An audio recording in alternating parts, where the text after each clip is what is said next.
All the big guns were in the top 10, with a scene set for a great battle over the second racing section.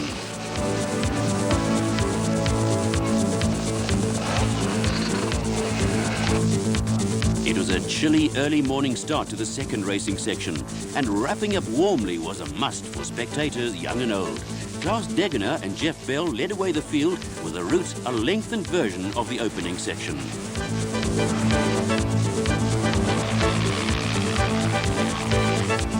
Next away were Richard Schilling and Fred Levesque in the Motortech entry after a trouble-free run on the first day.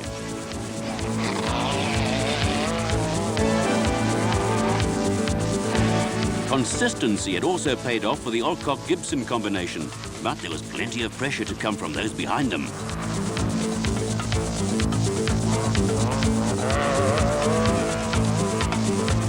R.P. Reinecker and Lucas Dreyer were well in control of Class 6, as well as being in the hunt for overall honours. Harry Roscoe was also going well in Class 9 in the new Raceco, with the absence of sign writing an indication of just how new the car was. After their mishap the previous day, Bucks Carolyn and Kenny Skoltheimer were forcing the pace to make up positions. The Duckham Sandmaster, in the hands of Jack Spencer, was also going well in Class 9, with crews keen to get to grips with those ahead of them. Richard Carolyn, in a car recently rebuilt after being involved in an accident, was also in the thick of Class 9 battle. Pete Pitter and Tony Salvage had control of matters in Class 3 with a steady performance. Progress was a little more difficult for Stratford Vogt and Guido de Greef in the high-tech Toyota, and this gradient got the better of them. Once again, it was time to call on a little additional horsepower. While Vogt and de Greef were waiting for a tow, Class 2 contenders Peter Pumfai and Martin Spencer went by under their own steam.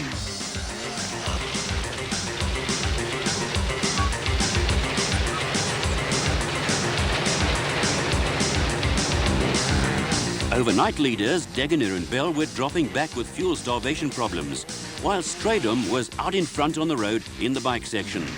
With no hope of making up his 1 hour penalty, Stradom was well out of contention for overall honours. Alfie Cox was in complete control in the bike category, with Jeremy Davies running into problems when his engine seized. Roadside repairs got Davies going again, but he finished well down. Gary Peterson was having a good run on the Truck Africa KTM, with his great strength and motocross experience standing him in good stead. There was also a steady ride from the consistent Errol Dalton, who hardly put a foot wrong on the Bird Paradise Kawasaki. Despite his layoff through injury, Willie Ireland was holding out well under the strain, but was always under pressure from Winston Yamaha star Patrick Andrews.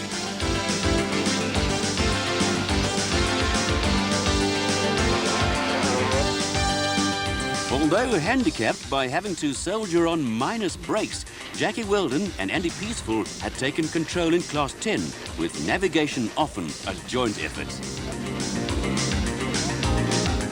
There was a fine performance in Class 1 for standard two-wheel drive bakkies, where Jan van Beek and Joe Pryber came up with a workmanlike performance in their Isuzu.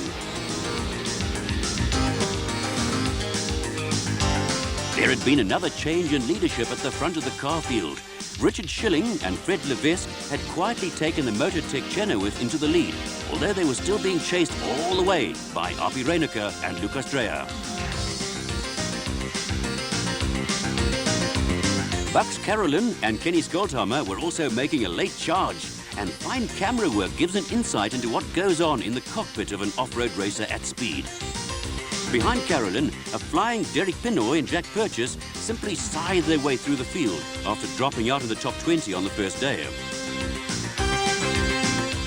Robin Yates and Nardis Alberts were slowed by an eye injury to Yates that later needed hospital treatment, but they soldiered on gamely. Well, as Buck said, the first one's the most difficult. Thereafter, they come a little bit more easily.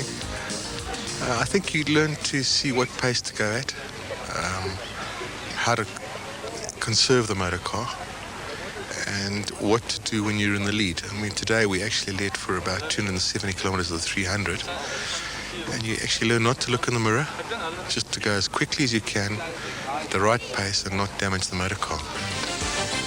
That takes a bit of time to learn. A superb ride by Alfie Cox took him to overall victory in the bike category, with Patrick Andrews moving into second spot and unable to suppress the urge to pop a wheelie at every opportunity. The steady Errol Dalton came home third overall, with Willie Ireland and Gavin Nimmo, after nearly 500 kilometres of racing, still locked in battle for fourth place. It was a fight that finally went to Ireland by the narrowest of margins.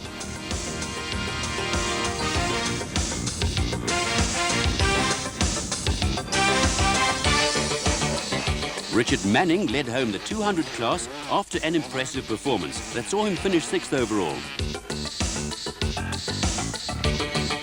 Manning was followed home by Hilton Hayward, Brian Bontekoning and Gary Peterson, with a sight of a cameraman making it imperative to produce the obligatory wheelie.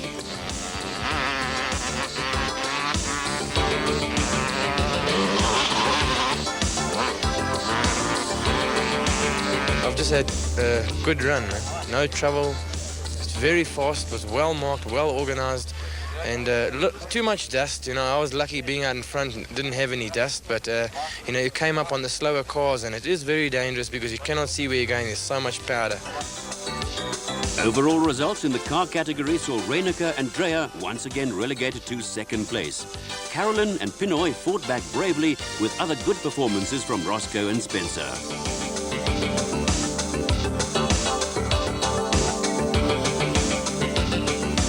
The top 10 in the bike category saw Kawasaki just edge out Yamaha and KTM in the fight for supremacy among the manufacturers. Cox, Manning and Dalton all took class victories.